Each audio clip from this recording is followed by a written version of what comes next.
हम ठीक अपने कैमरे से आपको ये दृश्य जो है सौरभ दिखा रहे हैं। प्रधानमंत्री की गाड़ी यहाँ पर आकर के रुकी है और आप देखिए प्रधानमंत्री अब यहाँ से उतर करके भद्रकाली माता के दर्शन करेंगे और बहुत बड़े भक्त रहे हैं, उनकी काफ़ी आस्था है भद्रकाली माता में और वैसे भी वो शक्ति के बहुत बड़े उपासक हैं। हमने देखा कई बार नवरात्रि में वो यहाँ आ चुके हैं।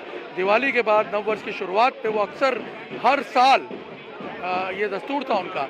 और अब आप देखिए प्रधानमंत्री यहाँ से निकलते हुए यहाँ हाथ वेव करते हुए पीछे, क्योंकि हमारे पीछे भी दूर बहुत सारे लोग खड़े हुए हैं, दोनों तरफ वो लोगों का अभिवादन कर रहे हैं।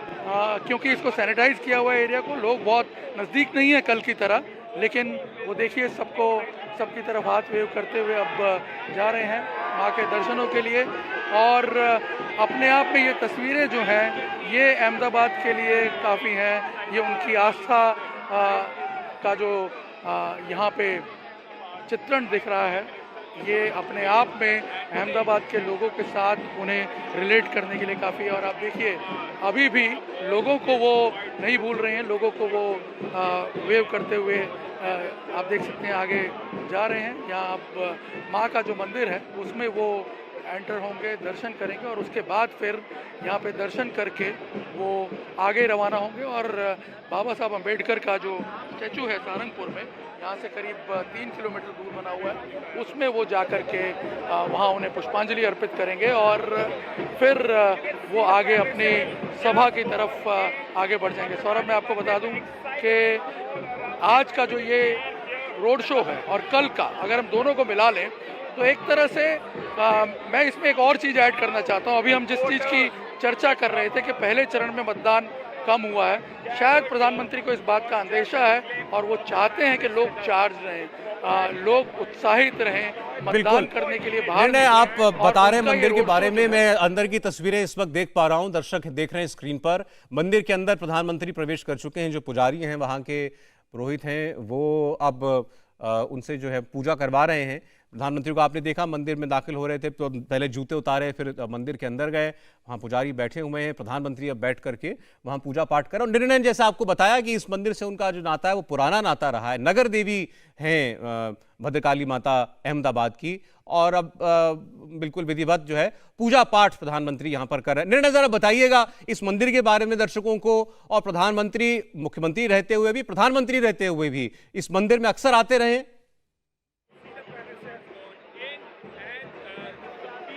सौरभ, प्रधानमंत्री बनने के बाद इनफैक्ट आपने सही बात पूछी, पहली बार वो इस मंदिर में आ रहे हैं प्रधानमंत्री बनने के बाद। लेकिन जब वो मुख्यमंत्री थे वो अक्सर यहाँ पे आते थे। मैं आपको बताऊं, ये जो पूरा मैंने पहले भी आपको बताया, ये पूरा कॉरिडोर उन्होंने डेवलप किया, क्योंकि यहाँ जो भक्त आते थे उन्हें आने में तकलीफ होती थी। और जब ये कॉरिडोर डेवलप हुआ तो पहली बार नवरात्रि का जब यहाँ पे आयोजन किया गया तब प्रधानमंत्री खुद उस महोत्सव का यहाँ पे उद्घाटन करने के लिए आए थे।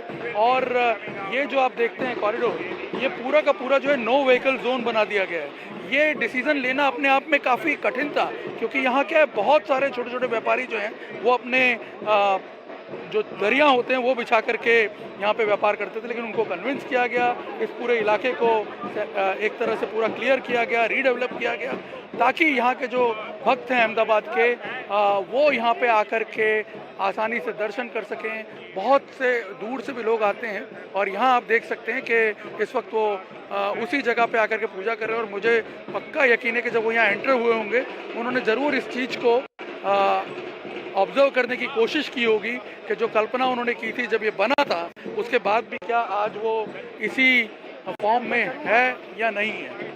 और मैं आपको बता दूं कि अहमदाबाद के लोग जो हैं वो ये उनके सारे किए हुए जो काम हैं उनको बखूबी जानते हैं। मैंने ये चीज़ देखी है कि लोग उस चीज़ को अप्रिशिएट करते हैं, जो भी स्टेप्स उन्होंने अहमदाबाद के डेवलपमेंट के लिए लिए हैं। ये प्रोजेक्ट में से एक है। इस तरह के अनेकों प्रोजेक्ट अहमदाबाद के डेवलपमेंट के लिए जो उन्होंने अपने मुख्यमंत्री रहते हुए जो स्टेप्स लिए हुए हैं, एक तरह से उसी का रिफ्लेक्शन है।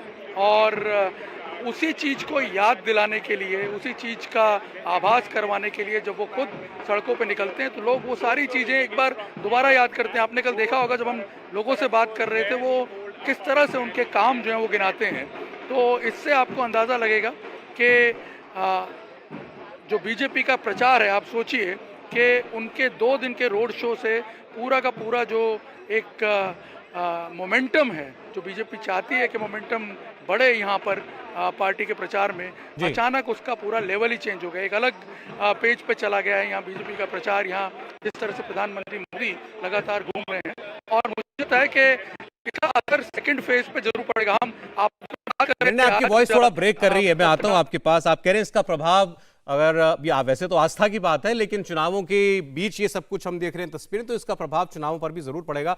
देवेंद्र भी हमारे साथ।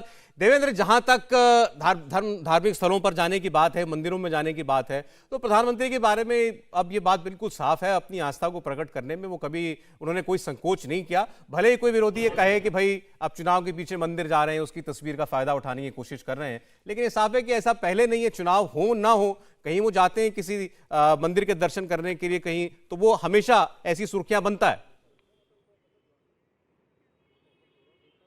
या बिल्कुल सौरभ, और आप न सिर्फ प्रधानमंत्री बनने बल्कि गुजरात के जब मुख्यमंत्री थे या उससे पहले भी बीजेपी नेता के तौर पे जो उनकी आस्था रही है, वो हमेशा से उस आस्था के साथ अपने आप को जोड़े रखे हैं, और न सिर्फ उस आस्था से अपने आप को जोड़े रखे हैं बल्कि मुख्यमंत्री और प्रधानमंत्री के तौर पे आप देखें तो भारत के जिस सांस्कृतिक गौरव की वो बात करते हैं, उन सांस्कृतिक स्थानों के डेवलपमेंट के लिए कितना कुछ किया गया है। केदारनाथ की आप बात कर लें, काशी विश्वनाथ की बात कर लें, अयोध्या की बात कर लें, ऐसे अनगिनत उदाहरण देखने को मिलेंगे जब ऐसे स्थानों का डेवलपमेंट उन्होंने किया जो भारत के न सिर्फ सांस्कृतिक गौरव का प्रतीक है बल्कि कहीं ना कहीं वो आर्थिक गतिविधियों को भी बढ़ाती है। जैसे कोई भी प्लान आप देखें तो प्रधानमंत्री नरेंद्र मोदी जब बनवाते हैं, चाहे अयोध्या की बात करें, काशी विश्वनाथ कॉरिडोर की हम जैसे बात कर रहे हैं, केदारनाथ की बात कर रहे हैं, तो उसमें ये एक अनिवार्य पहलू ये भी रहता है कि ओवरऑल डेवलपमेंट का एक मॉडल होना चाहिए।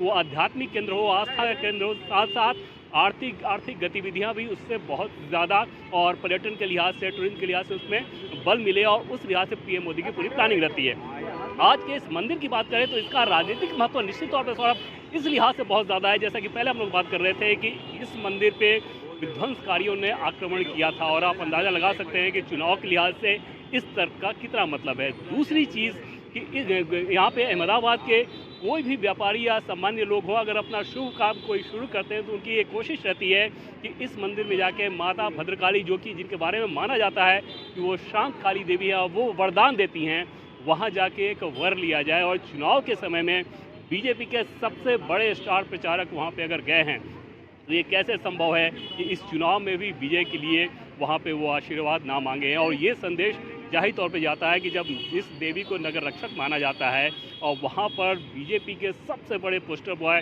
जाके वहाँ पूजा अर्चना कर रहे हैं, तो वो संदेश भले ही अप्रत्यक्ष तौर पे, लेकिन जो संदेश देना चाहते हैं वो संदेश ऑलरेडी जाता है। हालांकि जैसा कि पहले हम लोग बात करते हैं कि न सिर्फ देश में बल्कि विदेशों में भी पीएम मोदी जब जाते हैं और वहाँ पर कोई भी अगर धार्मिक आस्था का केंद्र है तो कुछ ना कुछ समय निकाल कर वो जाते हैं। और ये सिर्फ हिंदू स्थानों से संबंधित नहीं है, हमने देखा कि किस प्रकार के गल्फ में जब वो गए थे तो मस्जिद में भी वो गए थे। तो पीएम नरेंद्र मोदी का तो जो अपना काम करने का तरीका है और जो उनकी अपनी व्यक्तिगत जिंदगी है उसमें ये सारी चीज़ें समाहित रहती हैं। सौरभ जी बिल्कुल, अभी तस्वीरें देखें हम मंदिर के अंदर की तस्वीरें।